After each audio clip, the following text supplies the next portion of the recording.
So lately I've been reviewing movies that have appeared on, top 10 lists of the best films ever made or my own personal favorites, but I thought I would go back to 1991 to review the cult film, The Rocketeer. A film that did not do financially well, but has been getting a following over these last couple years, but is it still worth a watch today? Let's find out.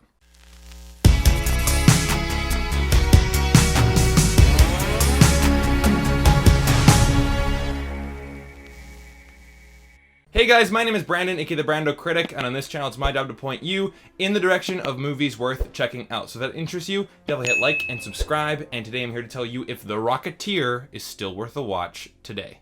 So in The Rocketeer we have Cliff Secord, played by Bill Campbell, and he's a stunt pilot in 1938 Los Angeles. After a car chase involving some gangsters and FBI agents ends up on Cliff Secord's airfield, one of the gangsters hides a mysterious package in one of the old planes and he is captured. Turns out that the mysterious package is actually a rocket jetpack designed by Howard Hughes, played by Terry O'Quinn. We also find out that big Hollywood actor Neville Sinclair, played by Timothy Dalton, hired these gangsters to steal the rocket for his own plans. To make matters more complex, Cliff's girlfriend Jenny, played by Jennifer Connelly, is a wannabe Hollywood star and even gets a background part in Neville Sinclair's new adventure movie. With the help of his best pal Peavy, played by Alan Arkin, Cliff Secord designs a suit and a helmet to use with the rocket to become the Rocketeer. So is the Rocketeer still worth a watch today? It really depends on who you are. Like I said in the intro, this movie has a cult following, so it wasn't very big when it came out. And I'm gonna go out on a limb here and say that if you are under the age of 20 and your favorite movies of all time or the action movies that you really get drawn to are The Avengers or films like Aquaman, Star Wars, The Rise of Skywalker especially, films with just so much going on screen, then I don't know if you will like The Rocketeer. I think you'll find it boring, uninteresting, and just not that fun because there's not all this crazy CGI going on. It's not this giant spectacle of The Avengers, right? But instead, I see The Rocketeer as a classic adventure film. It's extremely squeaky clean, it's that superhero origin story, and it's so classic. So much so that it just has this very innocent feeling to it, and as soon as the film was over, I said, that was like a superhero bedtime story. And it captures that fairy tale-like feeling of that old classic American superhero.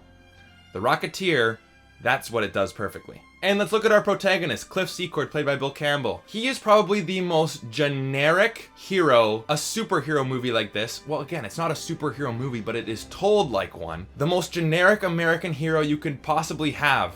Just his look, his attitude, and just the way he's written is the most stereotypical American hero protagonist you can possibly have. He's kind of like a blank slate though. He's a blank slate for us to kind of project ourselves onto him. And that's when you can, get involved in the magic and the wonder of being a hero like this back in the day, right? This is it's the Rocketeer, it's a bird, it's a plane. No, this movie has those superhero chills, right? Remember those? Like the classic, oh my God, look at that. It's a hero. Something that I find might be a little bit lacking in today's movies. I can kind of compare him to Brendan Fraser in The Mummy. He's just very good at what he does. He's not the most likable or he's not the most interesting, but he's got that spirit.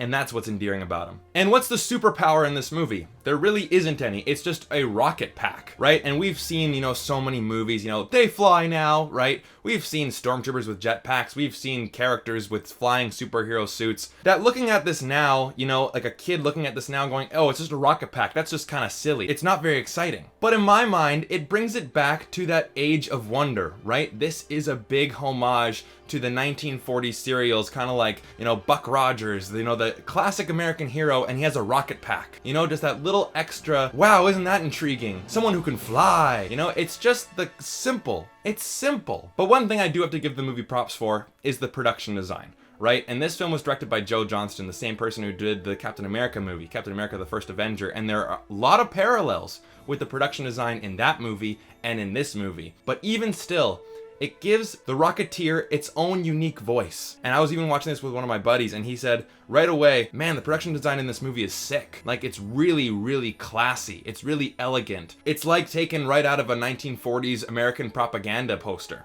And I really like that design. And of course we have Timothy Dalton as our bad guy, and he basically plays James Bond. But if James Bond was trying to seduce women and he was the bad guy, this is probably how we would see him. And it's kind of, you know, he plays a really good bad guy in this movie because he's kind of the mustache twirler. We may look at this now and go, oh, he's so cliche. Well, cliches came from somewhere. You know, the reason why they're cliche is because they worked a long time ago and they were simple and effective. And in this movie, it kind of is a love letter to those kind of movies, which is why I say that if you don't like this kind of stuff, then you probably won't like it. And again, I was born in 95, right? So during my time, CGI was all the rage, and the time when I was starting to get really into movies, you know, Pirates of the Caribbean was coming out, the Sam Raimi Spider-Mans. But still, I still remember that sense of wonder, right? The classic American hero. And again, I'm Canadian, right? But even still, I'm still able to really identify with that. Having that one man full of spirit, it's just so endearing because it just harkens back to that old classic fairy tale bedtime story of the superhero. Because this story really has no edge. And that's why it kind of got mixed reviews, is because, you know, people wanted to have movies with edge, right? You know, like Batman came out a couple summers ago, like Total Recall, Back to the Future Part 2. And then you got a movie like this, right? This is like the best movie 1938 ever made, but it came out in 1991. But the reason why this movie works is that it is so well executed. Everything has a setup and a payoff, except for Jenny's character. They really should have had something else, you know, kind of giving her she saves the day too, or she kind of gets her, you know, golden prize at the end. Again, it's not terrible, but I wish that she had more of a resolution with her character. But other than that, all the characters in the script, when they meet each other, the introduction of certain people, the introduction of certain scenes, the introduction of certain objects, the pacing of this movie is excellent. The execution of it. Again, it's not the most brilliant screenwriting, it's not the most clever thing in the world, but just the way it is executed is almost flawless. That I honestly think that this would be a great movie to look at structure in a screenplay. It's so well done. And I will admit, when thinking about this movie, I was thinking about, why did it bomb? Why was there no sequel? Why aren't people still talking about it today? And yes, there are some moments in this movie that are too childish for adults to like, and this movie is almost too smart and too adult for the kids to like. So it's kind of in that gray area. But the one best part of this movie is the score. James Horner